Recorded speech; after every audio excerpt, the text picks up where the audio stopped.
The Lost Journals of Vin Polypheme, The Floating Island by Elizabeth Hayden, interior illustrations by Brett Helquist.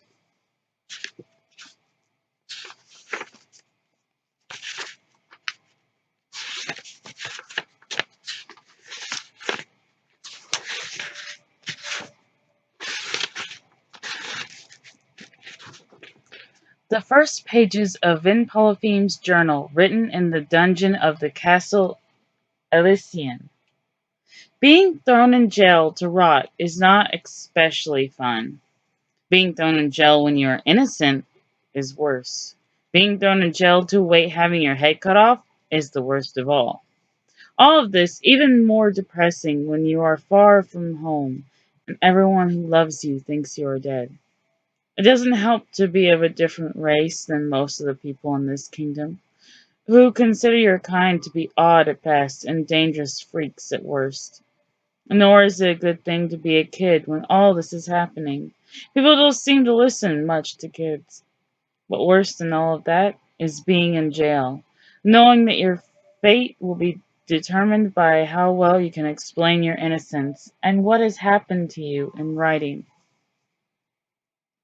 I wish I had paid better attention in writing class. My birthday was a few weeks ago. I had hoped and even expected that this would be a good year.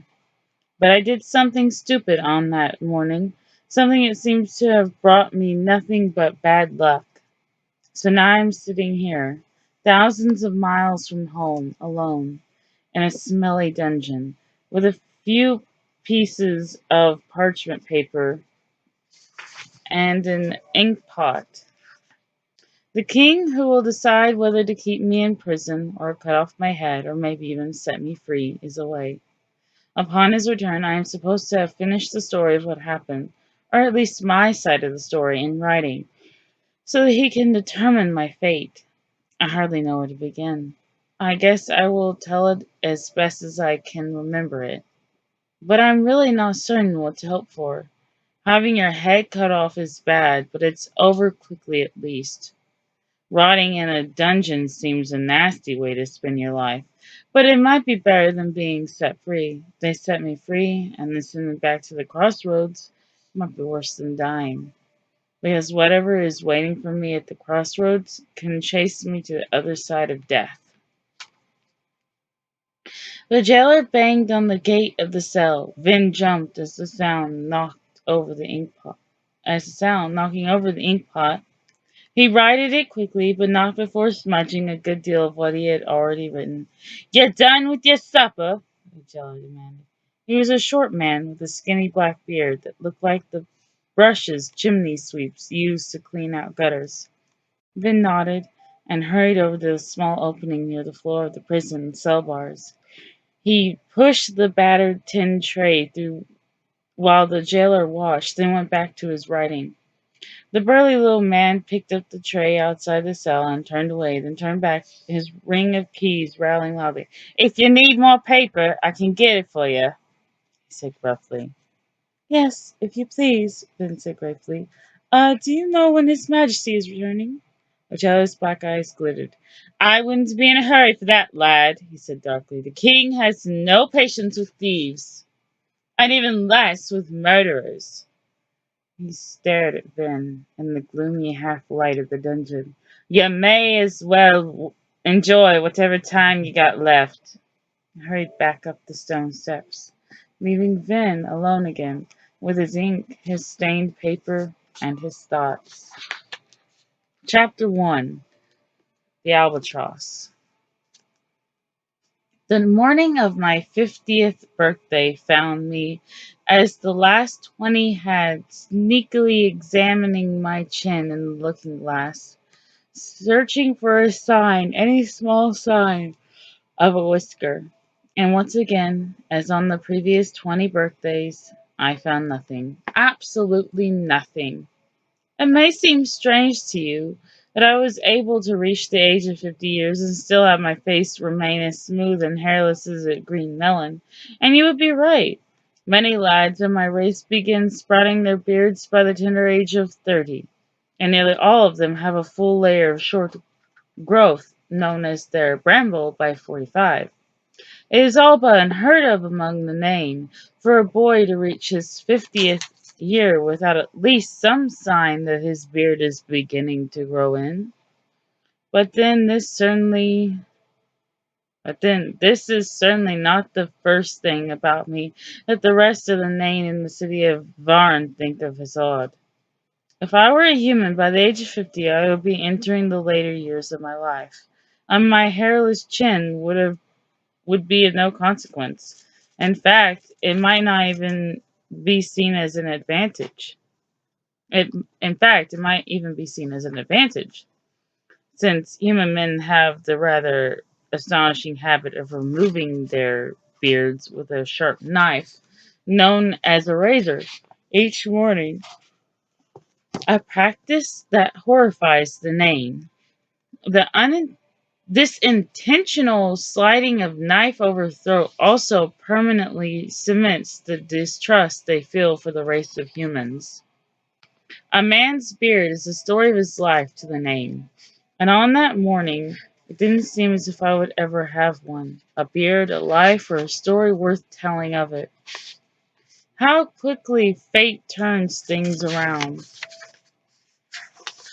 Being 50 years old as a Nain is the same as being about 12 or 13 in human years. We live for we live about 4 times longer than humans and grow more slowly. You might think that living 4 times as long as humans, we would have special wisdom upon reaching those teenage years that humans do not have. I certainly thought so. On the night before my 42nd birthday, I floated this theory past my mother, who looked at me doubtfully. Nah, she said, scorn in her voice. It merely means you have 4 times as many years being pig-headed and stupid. She had a point. But while Nain can be somewhat pig-headed, I know they are not stupid. They are just uncomfortable in the air of the upworld, with the wind blowing and the bright sky and the commotion of those taller people walking about. Nain much prefer the dark tunnels of the earth, the warm, solid feel of mountain rising around them, the clanging of anvils, and the noise of digging that their deep world absorbs. Being out of the earth for any length of time bothers them. It makes them feel as if things are well loose. So when my great grandfather Magnus Polypheme chose to leave Castinen, the underground kingdom of the Nain, and make his way in the world of human men, it was considered more than strange. It was a scandal. Magnus the Mad, as he was known, was by no means the first Nain to leave Castinen, nor was he the first Nain to choose to live among the humans that were the largest part of the population of the great overworld where I was born. Nain, in fact, lived in cities all over the vast continent. Oftentimes, they were the merchants who sold the wares that were produced within the mountain kingdom of Castinen to humans in their towns or villages. And not my great grandfather. He chose instead to move to the city of Varn by the sea to work on building ships. Even the upworld name couldn't figure that one out. On the morning of his 50th birthday, as Sven Polypheme hurried excitedly to the docks, the light of the sun disappeared for a moment, as if it had been suddenly blotted out. Then shielded his eyes and looked up into the dark sky just in time to catch sight of the largest feather he had ever seen, wafting down toward him on the hot wind. Momentarily blind as the sun returned, he reached out and caught it, an oily white feather tipped with blue-green markings. It was as long as his forearm, He had no time to wonder where it came from. His father's voice filled his ears. Ben! Ben! Did you see it? Ben looked down the long warp. Pepin Polypheme, a rather portly man of close to 250 years, was hurrying toward him, puffing and wiping the sweat from his forehead with his pocket handkerchief. Did you see it, lad?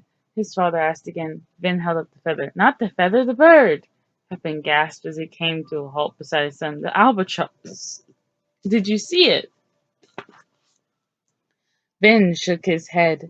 I saw its shadow as it passed overhead, but I was too busy trying to catch the feather to see the bird. The older Polypheme shook his head as well, spattering drops of sweat into the hot air inside. I fear that may turn out to be the story of your life, my boy, he said regretfully. Catching the useless feather, missing the giant, rare, lucky bird. Ah well, come along.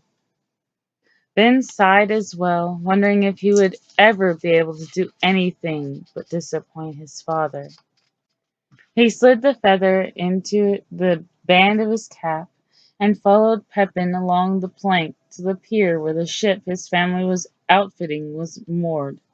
Like all men, he was stocky, but he was tall for his age, so he kept up easily with the old man. Have they decided what to name her yet? He asked Pepin, who was waving to the shipwright. His father scowled at him. You should know better than that. No one hears a ship's name until she is christened. It's bad luck. But someone must know what she is to be called, Vin said, mostly to himself, as his father was now talking to the shipwright. Sometime someone will have to paint the name on her prow before the ship for the christening ceremony. That won't be you. Finn jumped at the sound of his second oldest brother's voice behind him. Morning, Nigel. Morning. And many happy returns of the day, then. I'd say bless your beard, but of course you don't have one yet. Now get your oversized fanny to the end of the causeway where the others are waiting. We're drawing straws to see who has to do the inspection. Now you're of age, you have to throw your law in with the rest of us. No more free ride for you, little brother, even if it is your birthday. Vin nodded excitedly. He had long been aware of the need for the final check of the ship's fittings that was made on the open seas outside the harbor just before its christening. It was the last chance the ship's builders had to make certain the vessel was seaworthy before turning it over to the new owner. His brothers dreaded inspections. They feared the water and could not swim, so the 8-hour voyage on seas that were often rough was torture for them. Whenever it needed to be done, they had drawn hay straws, making the loser in the game undertake the inspection. Unlike his brothers, however, Vin could swim, and he loved to sail. His heart was always dreaming of adventure beyond Varn, the bustling seaside city in which he lived. So the opportunity to do an inspection, taking a ship with a small crew out of the harbor and into open sea, made his skin prickle with excitement. I hope I get the straw, he thought, but he had said nothing. Following Nigel over to meet with three of his other brothers. He could see them from quite a distance. His siblings, like Ben himself, color of had the hair the color of ocean sand, and their heads stood out in the sea of dark-haired people milling about the docks. Despite their being shorter than everyone else, besides most folks knew to give the Polypheme boys plenty of room in case one of their frequent scuffles broke out, the good-natured horseplay had bumped more than one innocent bystander into the water. Vernon, Osgood, and Jasper didn't appear especially happy to see him. They glanced up from the model of the ship's hull they were examining, then went back to arguing among themselves. Arguing was how the Polypheme family communicated. Finn watched nervously as Jasper squatted down and pointed to a line of miniature rivets that fastened a small board to the keel of the ship's model. He grew even more anxious as his brothers spat on the pier and continued to point at the model's hull. Ben had worked on that part of the model and had forged many of the actual iron rivets for the ship himself. Scale models of the ships they built were the Polyphemus family's stock in trade. They fashioned whatever vessel they were crafting in perfect miniature detail from stem to stern, in all its fittings, down to the last rivet and dead eye. At 1/10 the size it would be when the ship itself was finished. In this way, the Polyphemus could be certain the design was sound and catch any problems before the vessel sailed into the harbor for inspection. At least that was the hope. It didn't always turn out that way. On Osgood's first inspection, a design flaw with the bilge pump caused the ship to start taking on water at alarming speed. By the time the leaky sloop returned to the pier, it was riding very low in the water, and Osgood was gibbering like a panicked monkey. But for the most part, these models served to prevent problems in the enormous projects of building sailing vessels. Whether it was a frigate, a sloop, a galleon, or a fishing boat, before the first iron rivet or steel nail was forged to fasten it together, the Polyphemus had already built a smaller version of it. The model for this one was lying in great sections on the planks of the dock in front of their family factory. Jasper pointed a stubby finger at Ben and indicated the bottom of the model again. There's twice as many fastenings here as there needs to be, he said, scowling. You think we're made of gold or something, Ben? Or do you have any idea the cost of this? Jasper was in charge of the factory's finances. I know that the ship stands twice as good a chance of holding together if it hits a reef because of them, Jaspervin replied. Since that might save the entire cargo and crew, by my reckoning it's cheap. Just looking after the family's reputation. It was his birthday, so he decided to risk a playful poke at his brother's stinginess. Wouldn't want skimping on rivets to cause the loss of the ship and the business at the same time. Jasper's face turned an unhealthy shade of purple. Even though he was half a head shorter than his youngest brother, he strode over to him angrily and bounced his belly off of Vin's. Vin knew the belly blow was coming and braced himself. So when it came, Vin didn't move an inch, but it sent Jasper sprawling backwards, landing on his backside with a resounding thump. Stow your bickering, ordered Nigel, holding out a curled fist from which 5 straws popped. Time to draw. Short straw and specs, since it's your birthday, then you can draw first. Swallowing his excitement, Vin stepped forward to get a better look at the ends of the straws, trying to determine which of them was the shortest. He inhaled the salty air, hoping it would bring him luck. Then he took hold of one end, closed his eyes, and plucked the straw from Nigel's hand. First, he thought he must have dropped the straw because of his eyes being closed. Vin opened them quickly, feeling nothing in his hand, and looked. The straw between his thumb and forefinger was not even the length from his fingertip to the first knuckle. Nigel opened his palm. Every other straw was at least the length of his hand. Tsk. Hard luck, Buckle, said Osgood in obvious relief, wiping the nervous sweat from his forehead with the back of his hand. Your first straw and your first short straw. Too bad. Vin nodded but said nothing. Not any word out of his mouth would betray his jubilation. He turned away from his brothers and walked slowly down to the end of the pier, where the all but finished ship was moored, still waiting for its sails to be brought aboard. As Vin moved beyond earshot, Vernon turned in disgust to Osgood. You sniveling baby, he said contemptuously. Why are you sweating like a prisoner about to be keelhauled? You knew all along the draw was rigged. Vin was too far away to hear when Osgood tackled Vernon, too caught up in excitement to notice his brothers rolling around on the docks, pounding each other's heads into the planks. The sight was a common one anyway. Instead, he was listening to the call of the sea wind, to the scream of the gulls, to the glad song his heart was singing of adventure beyond the harbor of Varn, where he had spent his entire life. It was an excitement none of his family could possibly understand. In the distance, he could make out a tiny moving shadow against the sun, flying in great circles on the warm updrafts, the albatross. Ben touched the long feather in his cap. Thank you, he whispered into the wind. Seeing you seems to have brought me luck this day after all. He had no idea how much, or how bad. That was the end of the prologue and chapter 1. I'm sorry if I stuttered. I have a stutter when I am slightly nervous, so it's more evident. And I hope that you enjoyed the reading very well, and I will continue to try to keep uploading chapters each day. Or if you want to leave a comment and tell me maybe think of maybe a certain day I should post it, I would be glad to have suggestions. Thank you. And I hope you enjoyed this short little reading that I did.